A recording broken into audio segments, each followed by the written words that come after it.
My 4-minute buttercream is the easiest and quickest frosting to make. It's delicious, and you can add any flavour to it with a few simple tweaks. Buttercream is made with butter and powdered sugar or icing sugar, and the consistency you'll need is different depending on what flavour ingredients you're adding. More on that in a minute. But what's always essential is that the butter is nice and soft at room temperature. If it's cold, you can warm it up in the microwave for 10 seconds. Mix the butter and sugar together, and the quantities for my recipe are in the video description and on britishgirlbakes.com. Your frosting will be thick and stiff. You can see how rough the texture is here, which shows how stiff it is. And this is when you'd normally add milk or cream to thin it out. But if you're going to add a wet ingredient, which has a runnier or more liquid consistency, this stiff consistency is perfect, so don't add that milk or cream yet. You can flavour an entire batch of buttercream or divide it into bowls and add different flavour ingredients to each bowl.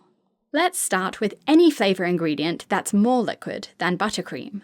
For all of these, starting with a stiff consistency of buttercream allows you to add a lot of that flavour ingredient without making the frosting too runny, so you can add spoonfuls of dulce de leche or caramel, for example.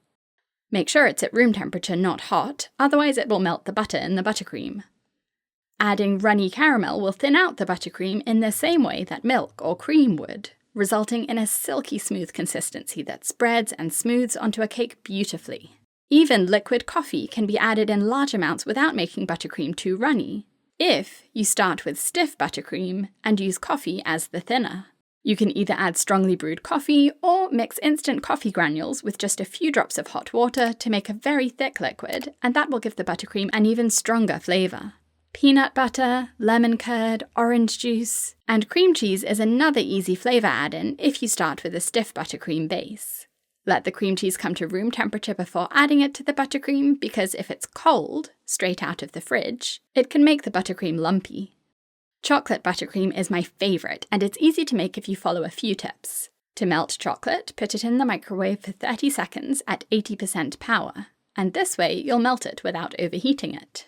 If you stir it for maybe 30 seconds and the chocolate chips still aren't melting, put the bowl back in the microwave for another 30 seconds at 80% power. 80% power is important because if the chocolate gets too hot, it will seize and get grainy and lumpy. Wait for the melted chocolate to cool before adding it to your buttercream, otherwise it will melt the butter in the buttercream.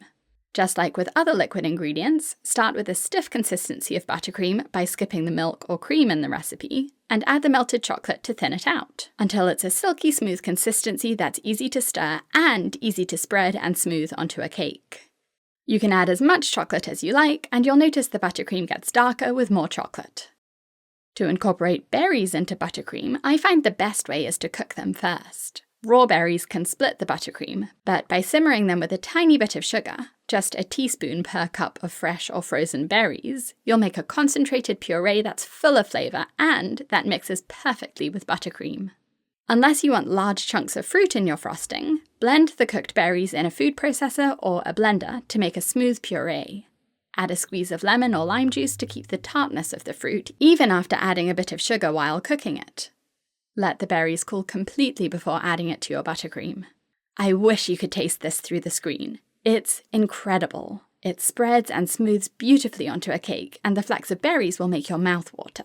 This pipes perfectly too, so it's great for borders.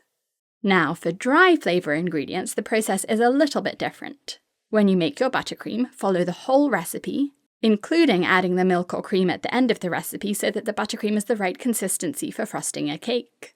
Dry ingredients don't affect the consistency of the buttercream, so get the consistency right first, and then add the flavour ingredients, and you'll see why in a minute. Oreos are a popular dry ingredient to make cookies and cream frosting, by smashing the Oreos or blending them in a food processor or blender, and then stirring them into buttercream. The tiny flecks of black cookies in the white frosting are what makes the flavour recognisable, and that's why you add these cookie crumbs right at the end, because if you overmix it, the frosting will turn grey. You can add freeze-dried fruit to buttercream instead of cooking and blending berries like I showed you earlier, and sprinkles are fun to add in too. Not really a flavour ingredient, but they look so colourful and pretty I wanted to mention them anyway. Other than wet and dry ingredients, the final type of flavour ingredient is to add a flavour extract. Buttercream recipes will list vanilla extract as an ingredient, but other delicious flavours are almond and mint. And there are lots of other flavour options available in supermarkets or grocery stores, and at baking shops, and online. They're very concentrated, so you only need a tiny amount. Depending on the flavour, it's usually less than a teaspoon for an entire batch of buttercream. That's such a small amount of liquid, it won't affect the consistency of the buttercream, so when you're making your buttercream, you can just add it at the end to mix it in. I hope this tutorial has been useful. Check out my online course on the basics of buttercream for everything you need to know about buttercream, including how to tint it any colour, how to store it, and how to use it for lots of different cake decorating techniques. The link for my online cake school is in the top of the screen and in the video description. Thanks for watching! Subscribe to my channel for a new cake decorating tutorial every week.